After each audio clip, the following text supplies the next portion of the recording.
भारत में तुर्की का विरोध तेज हो गया है। वहीं इंदौर मेट्रो का काम करने वाली तुर्की की कंपनी के टेंडर निरस्त करने को लेकर सियासत तेज है। इस बीच टेंडर निरस्त करने के आदेश जारी कर दिए हैं, बावजूद इसके सियासत थमने का नाम नहीं ले रही है। देखिए, भारतीय जनता पार्टी एक तरफ तो राष्ट्रवाद की बात करती है और एक तरफ तुर्की की कंपनियों को ठेका दिया हुआ था मेट्रो डेवलपमेंट का।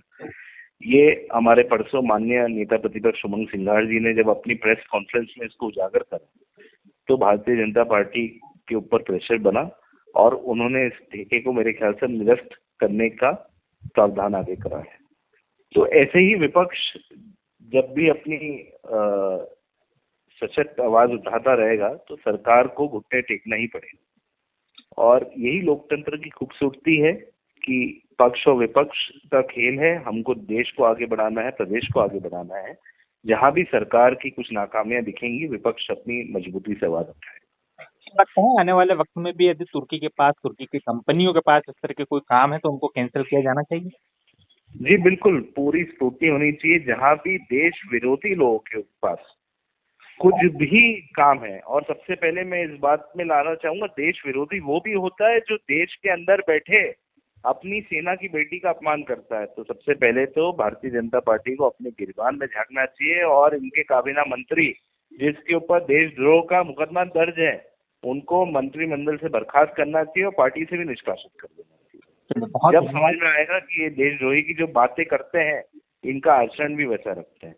देखिए, निश्चित रूप से जब अब ऑपरेशन सिंदूर हुआ था तो सर्वदलीय बैठक में ये तय हुआ था कि इसको निस्तो नाबूद करना है। जो पाकिस्तान है, जो टेरर का गढ़ है, आतंक का गढ़ है, उसको निस्तो नाबूद करने की बात थी। और निश्चित रूप से जो हमारे विरोधियों के साथ खड़ा है, जो हमारी विरोधियों को मदद कर रहा है, हम निश्चित रूप से उसको भी उसी निगाह से देखते हैं। वो भी हमारा विरोधी है। और आप देखेंगे कि के नागरिकों ने स्पष्ट रूप से तुर्की का जहां चाहे टूरिज्म की बात हो, चाहे अन्य गतिविधियों की बात हो, उसका विरोध है। और जनता, देश की जनता नहीं दी है कि तुर्की का कोई भी मदद हमारे सरकार के द्वारा की जाए। इस बात को मैं माननीय मोदी जी का धन्यवाद देता हूं, हमारे मुख्यमंत्री जी का धन्यवाद देता हूं, जो मेट्रो में तुर्की के लिए जो उन्होंने आज निरस्त करने का काम किया है। और हम तो जनभावनाओं के साथ हैं। प्रदेश की 8.5 करोड़ जनता, देश की 140 करोड़ जनता के साथ भारतीय जनता पार्टी है।